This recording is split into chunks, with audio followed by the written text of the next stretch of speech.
Aujourd'hui, le Seigneur nous a réunis au troisième dimanche de l'Avent pour lui célébrer et pour lui rendre grâce.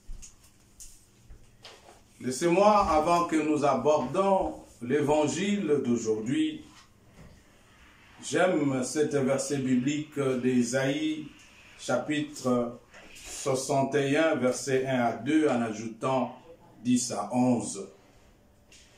Où Jésus, quand il était entré dans le temple, il disait, « L'Esprit du Seigneur est sur moi, parce que le Seigneur m'a consacré par son onction.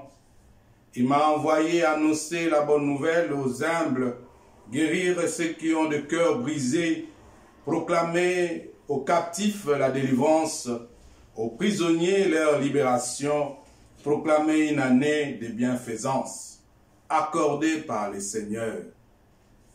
Tressaillez de joie dans le Seigneur, mon âme exalte mon Dieu, car il m'a vêtu de vêtements du salut, il m'a ouvert du manteau de la justice, comme les jeunes mariés ornés de diadèmes. La jeune mariée qui part ses joies, comme la terre fait éclore son germe. Les jardins germent ses semences. Le Seigneur Dieu fera germer la justice, la louange devant toute la nation. Bien-aimé, aujourd'hui, toi aussi, je t'en prie, mes frères et sœurs dans le Seigneur, soyez toujours dans la joie. Ne soyez pas dans la joie de ce monde. Ne soyez pas dans la joie parce que nos proches nous les donnent. Soyez dans la joie parce que vous avez l'Esprit de Dieu. Parce que le Seigneur vous a consacré. Parce que le Seigneur vous a choisi. Parce que le Seigneur vous a oint. Il vous a oint pour être ses missionnaires. Il vous a oint pour être ses évangélistes. Il vous a oint pour que vous soyez le propagateur de la bonne nouvelle. Et cette bonne nouvelle, pour que nos cœurs qui sont brisés soient guéris, pour que ceux qui sont dans la captivité soient libérés, pour que ceux qui sont dans le malheur qui puissent trouver la joie du Seigneur. Vous qui m'écoutez, vous devez être dans la joie.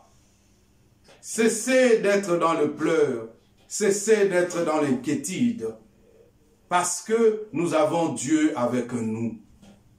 Celui qui a Dieu, il est précieux, il est grand, il doit être dans la joie. Car le Seigneur nous dit, il faut me glorifier dans toutes circonstances.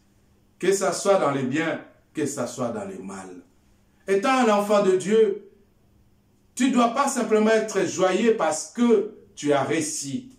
Tu ne dois pas être simplement joyeux parce que tu vois que tout se passe bien tout autour de toi. Mais tu dois être aussi joyeux lorsque quelque chose de malheur t'arrive. Parce que si toutes ces choses nous arrivent, ce n'est que par la volonté de Dieu. Moi, j'ai toujours tendance à dire à mon entourage, si quelque chose de malheur m'arrive, je ne dis jamais Satan, il est responsable, ou le démon, celui qui est à la base de cela. Mais je dis toujours par l'amour de Dieu. C'est Dieu qui a permis. Et des fois, des mauvais événements qui nous arrivent, ça nous arrive pour nous éduquer, pour nous rappeler, des fois pour nous épargner vis-à-vis de certaines situations catastrophiques qui peuvent aussi nous arriver, plus pures de ce qui nous arrive aujourd'hui. Mais tu ne dois pas perdre ta joie parce que tu as le Seigneur. Saint Paul dit, celui qui est à moi est plus fort par rapport à celui qui est dans ce monde. Saint Paul nous recommande dans Philippiens chapitre 4, verset 4. Il nous invite aussi dans le livre de Sophonie, chapitre 3, verset 4.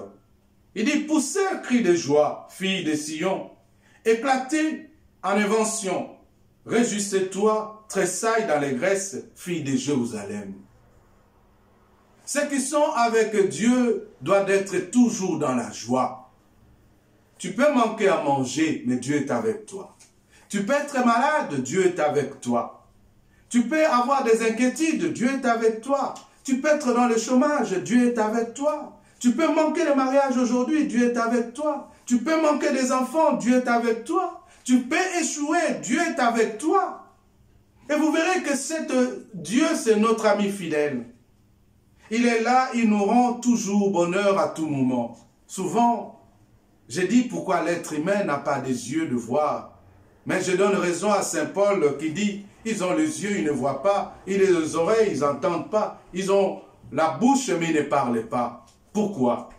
Parce qu'il y a ceux qui échouent des fois à l'école, ils abandonnent parce qu'ils ont échoué. Mais ils oublient, ils ont quelque chose de précieux, c'est Dieu. Et des fois, ils perdent même l'espoir, ils disent, je ne veux plus m'efforcer, je ne veux plus rien faire parce que je n'y arrive pas. Il abandonne au cours de route. Mais il oublie que Dieu lui a donné cette capacité. Tout ça parce qu'il ne fait pas confiance en Dieu, parce qu'il ne laisse pas cette joie de Dieu puisse se pénétrer en lui. Il y a ceux qui ont essayé le mariage, ça n'a pas bien passé. Des fois, il a pris la résolution, il dit, moi, je ne me marierai plus dans ma vie. Et tout le temps, il est toujours triste. Si on aborde ce sujet de mariage, ça lui révolte, ça lui met dans la colère, il perd toute sa joie. Il y a ceux-là, ceux qui avaient perdu leurs enfants, et ils n'arrivent plus encore à concevoir.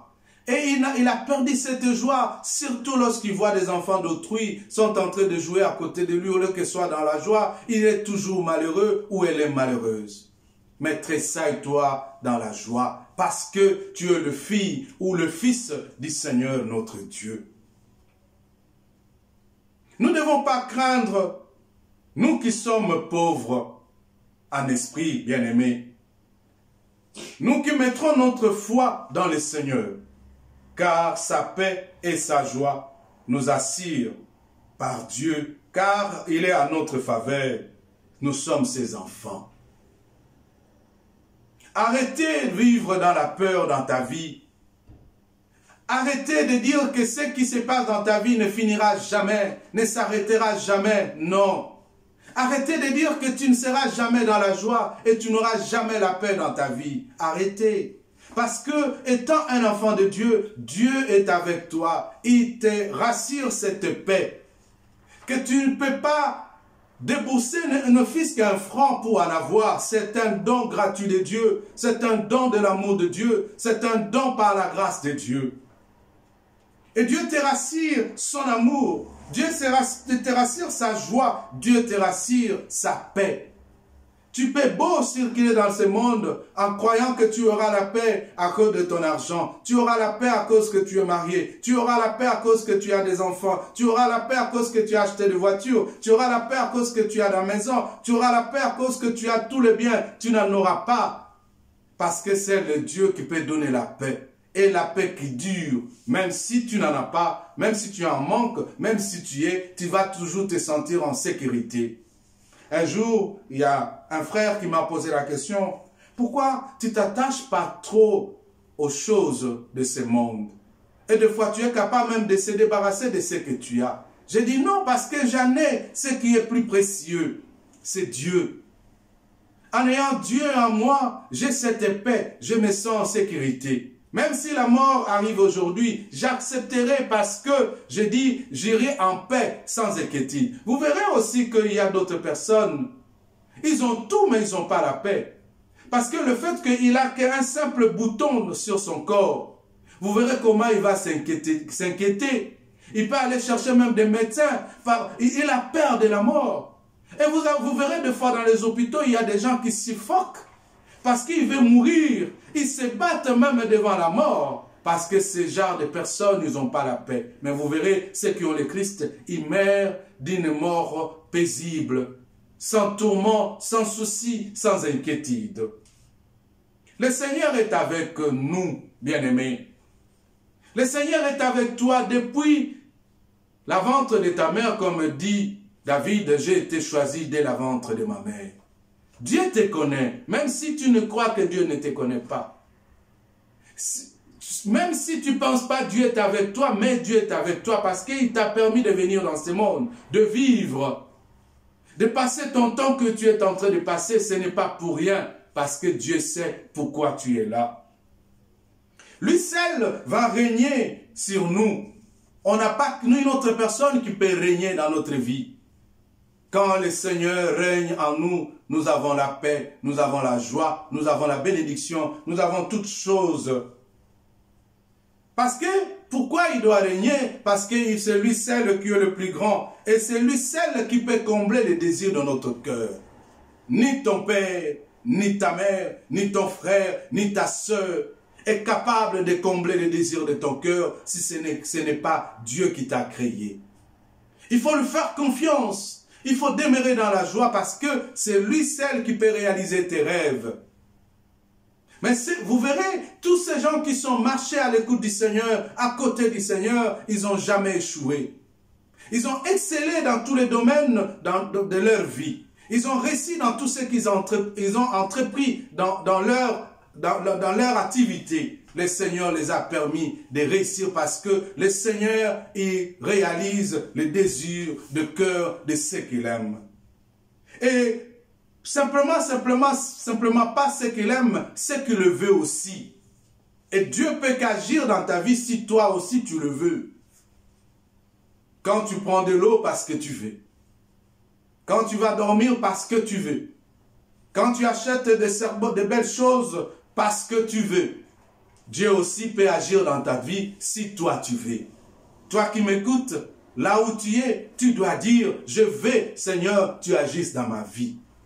Je veux, Seigneur, que tu changes les choses dans ma vie. Je veux, Seigneur, que quand le Christ qu'on va célébrer, dans son anniversaire, sa naissance, que les choses changent dans ma vie, que les choses se transforment dans mon être, dans mon environnement, dans le mariage dont je suis, parmi mes enfants, dans mon travail, dans mes activités, parmi mes connaissances, dans mes objectifs, que les choses changent. D'abord, tu dois les désirer. Quand on désire, le Seigneur agit. Ceux qui ont des enfants aujourd'hui parce qu'ils ont désiré avoir des enfants. Ceux qui ont du travail parce qu'ils ont désiré avoir du travail. Ceux qui ont réussi parce qu'ils ont désiré de réussir. Ceux qui ont gagné dans la vie parce qu'ils ont désiré d'être des gagnants. Sans le désir, même si Dieu est avec toi, c'est difficile que le Seigneur agisse. Cela aussi consiste précisément de cette alliance. Si tu désires, tu dois être en alliance avec ton Dieu, en harmonie avec ses commandements et ses préceptes, en harmonie avec ses œuvres et ses actions. Et c'est à cela que le Seigneur agira dans ta vie. Parce que c'est Dieu que moi et toi, nous croyons, c'est Dieu que nous avons réussi en tant que Seigneur et Sauveur, c'est Jésus-Christ qui était mort sur la croix, qui a versé son sang pour toi et pour moi, pour que nous ayons la vie. Il est fidèle. Je n'ai jamais vu un être spirituel fidèle comme Dieu. Vous qui fréquentez le monde des ténèbres, vous verrez que vous serez toujours trahis par vos maîtres. Vous verrez que Satan va vous trahir, il ne sera jamais fidèle. Mais Dieu est fidèle. Il est fidèle dans ses convictions. Il est fidèle dans ses projets. Il est fidèle dans sa parole. Dieu ne se trahisse pas lui-même. Ce que Dieu dit, il arrive à accomplir. Et ce que Dieu promet, il arrive à les réaliser. Parce qu'il est fidèle. Même si nous, qui s'attachons à lui, nous sommes des infidèles. Et vous verrez que sa fidélité va faire de telle sorte que la joie demeure même au milieu de ceux qui sont pauvres, qui nous sommes. Je ne parle pas de la pauvreté matérielle, parce que ceux qui sont pauvres matériellement, ils n'hériteront jamais le royaume des cieux. Le pauvre, les humbles de l'esprit, peu importe leur richesse, peu importe leur intelligence, peu importe leur grandeur, peu importe leur connaissance, mais ils s'humilient devant la présence de Dieu. Bien-aimés, le Seigneur est avec nous. Et nous aurons en lui, il aura en nous sa joie, sa régresse. Il renouvelle toujours son amour dans notre vie. La preuve, Aujourd'hui, quand tu t'es réveillé, peut-être d'autres personnes qui sont mortes. Dieu t'a permis de survivre. Pendant cette période de Covid, il y a d'autres qui ont attrapé la maladie, qui sont morts. Mais Dieu t'a permis de survivre. Il y a ceux qui ont attrapé le coronavirus, mais Dieu a permis qu'ils puissent se guérir de cela. Tu as eu le souffle aujourd'hui que tu as aujourd'hui. La possibilité de réveiller en bonne santé, sans prendre de médicaments, sans souci. De manger ne fût-ce qu'un petit pain. Ou faire un petit omelette pour que tu manges. Parce que Dieu renouvelle son amour chaque jour dans notre vie. Et nous devons comprendre cependant, si tant soit peu, conscients de la grandeur de ces mystères, comme se ressentirons-nous, pas besoin de nous préparer par une sincère conversion à la visite de Dieu. Entrons dans cette suite et celle de ceux qui viennent. Se faire baptiser par Jean. Et nous lui demandons, que devons-nous faire? Faisons aussi comme ces gens qui demandent à Jean, que devons-nous faire, bien-aimés? Mais contrairement à ceux qui nous auront pu craindre, les baptêmes ne s'imposent pas de poussées extraordinaires. Jean répond à tout sens sans distinction. Il dit, partagez, rendez à tous ce qui lui est dû. Le Seigneur nous dit de partager, de rendre à tous ce qui lui est dit. Arrêtez d'être égoïste. Ayez cet esprit du partage pour la venue du Seigneur. Rendez à chacun de nos membres, de nos sœurs, de nos frères qui se retrouvent tout autour de nous, ce qui leur dû. Vous verrez que dans cet milieu, nous devons être celui qui connaît et non pas être celui qu'on ne connaît pas. Parce que Jean a dit, au milieu de vous, il y a quelqu'un qui viendra que vous ne connaissez pas. Quand il parlait de cela, il parlait de Jésus. Dans Jean chapitre 1, versets 6 à 8, à 19 et 28. Là où dans Jean on dit, il y a eu un homme envoyé de Dieu et son nom était Jean. Il est venu comme un témoin pour rendre témoignage à la lumière afin que tout croit par lui. Cet homme n'est pas la lumière, mais il était pour rendre témoignage à la lumière. Jean, il n'est pas la lumière, il est venu rendre témoignage à cette lumière. Cette lumière dont on parle dans Jean chapitre 1, au commencement était la parole était avec Dieu, la parole était Dieu. Nous aussi, nous devons être aussi les gens qui rendent témoignage à cette lumière qui est le Christ. Mais les gens dans cette conflit, ils étaient toujours à la recherche de la lumière. Ils posant la question à Jean, qui es-tu? Es-tu le Messie? Il a dit non, je ne suis pas. Est-il le Sauveur? Il a dit non, je ne suis pas. Est-il Élie qui va venir? Il a dit non, je ne suis pas. Est-il le Christ? Il a dit non, je ne suis pas. Mais qui es-tu? Il dit, je suis la voix qui crie dans le désert. Je suis la voix de celui qui crie dans le désert, redressant le chemin du Seigneur, comme dit le prophète Isaïe. Jean t'appelle, Jean te parle aujourd'hui, que tu dois redresser le chemin de ton cœur. Tu dois changer ta mode ou ta façon de vivre. Tu dois quitter de vivre comme un païen, tu dois vivre comme un chrétien.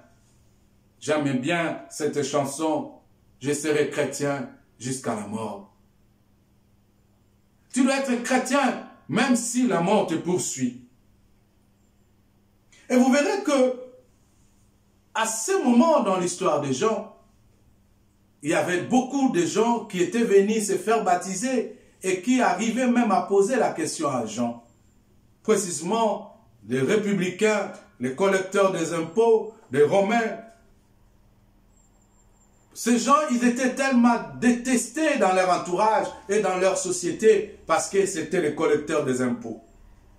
Et vous verrez aussi, même dans notre société, nous contestons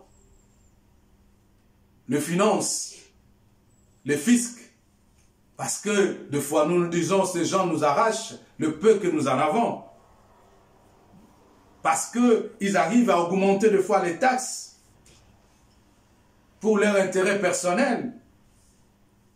Mais vous verrez que c'est différent. Les gens que la société arrive à rejeter, Jean ne les a pas rejetés. Ils sont venus chercher à être baptisés. Ils ont dit, pour que nous soyons convertis, qu'est-ce que devons-nous faire? Il leur dit, n'exigez rien de plus que n'exigez rien de plus que ce qui est fixé. Et c'est pas fini, il y a encore un deuxième groupe qui est venu lui poser encore la même question. Qu'ils étaient des soldats.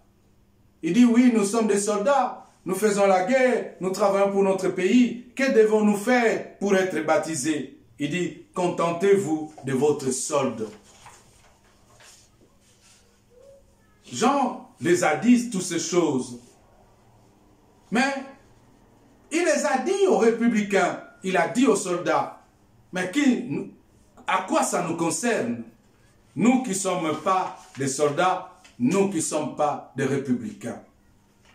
Est-ce que cette parole a-t-il une valeur dans notre vie?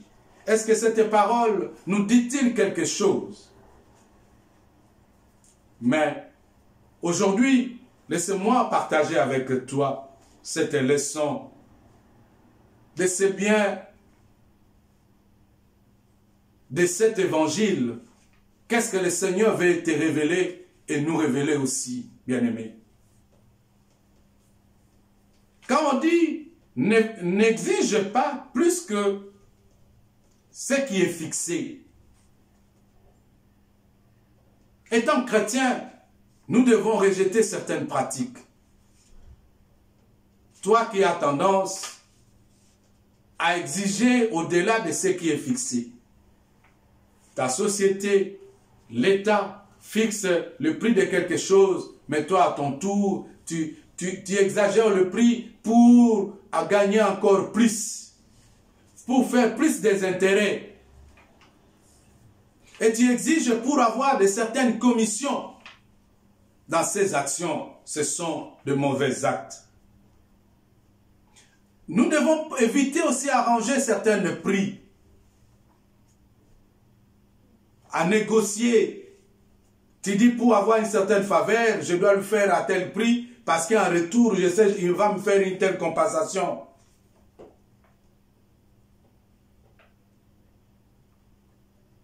Nous ne devons pas faire la surfacturation parce qu'on doit gagner sur plus. Parce qu'un bon chrétien, ces pratiques n'est pas bon.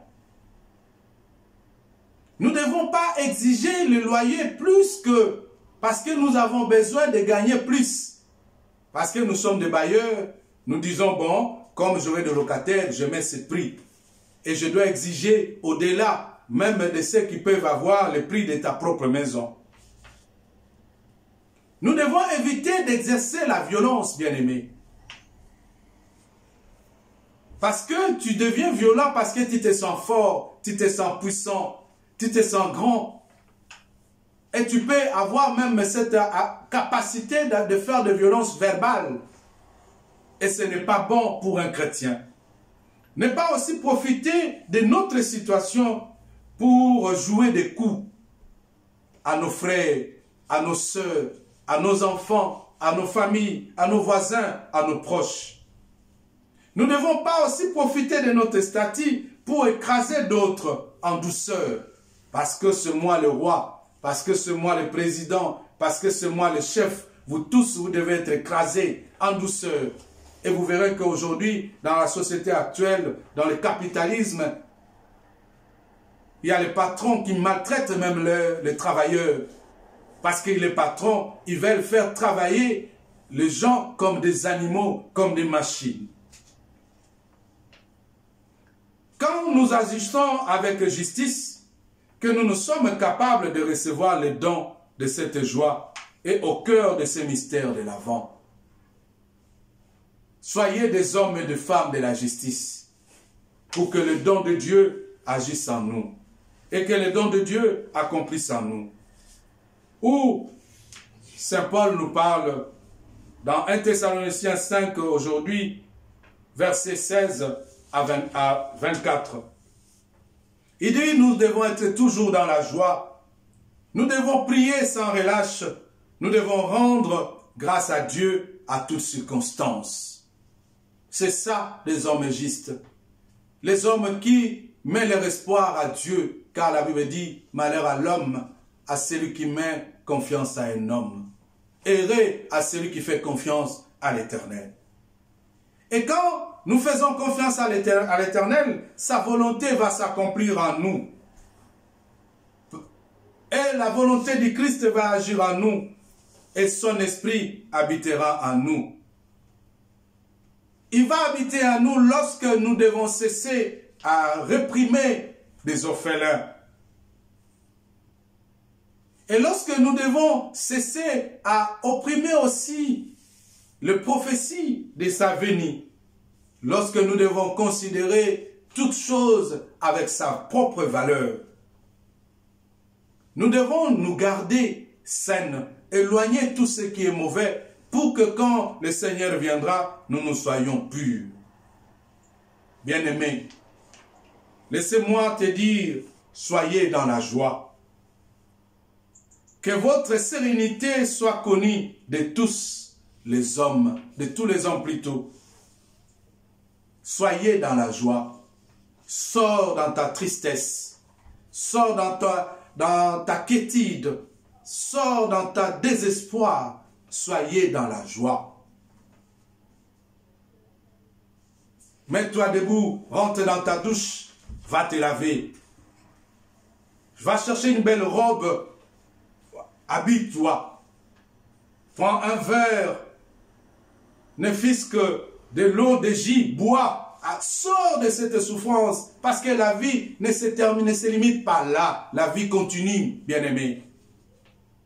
Tu as encore, si tu as raté ce que tu as espéré aujourd'hui, mais Dieu te dit, il y a encore beaucoup de choses qu'il doit faire pour toi. Il y a encore beaucoup de choses qui t'attendent, aussi longtemps que tu n'es pas encore mort, ne perdez pas l'espoir.